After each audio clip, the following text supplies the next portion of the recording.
Мәдәният илкүләм проекты кысаларында һәвәскәр иҗат коллективларының Бүтән Россия фестиваль конкурсында Мөслим тугайлары фольклор ансамбле гран-прига ия булды.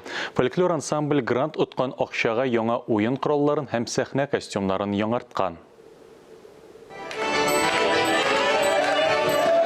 36 ел эшләп килүче үзешчән ансамбль халык исеменә лаек булган. Димәк, алар профессионаллар хукукына да ия. Декабрь айында Мәскәүдә булачак чыгышларына әзерлек уңаеннан Габдулла Тукай исемендәге Татар дәүләт филармониясында коллектив мастер-класс үткәрде. Минем ансамбль дип әйтгәндә 1986 елны оешты, һәм бүгенгесе көндә 35-36 ел уже эшлибез без. Һәм ансамбльдә барысы 19-24 кеше бар.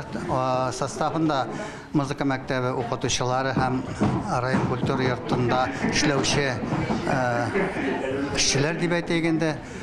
Һәм менә шул без максат куйдык инде шушы фольклор ансамбльдә элекке милли йолаларны эзләп табып, элеккеге җырларыбызны өйрәнеп, һәм шуларны халыкка җиткерү. Проект Россия халык иҗаты йорты оештырган грант конкурсы кысаларында тормышка ашырыла. Без инде үзебезнең Мөслим тугайлары фольклор ансамбленә килсәк, без бик бәхетле коллектив, чөнки без Россия күләмендә гран-прига ия булдык.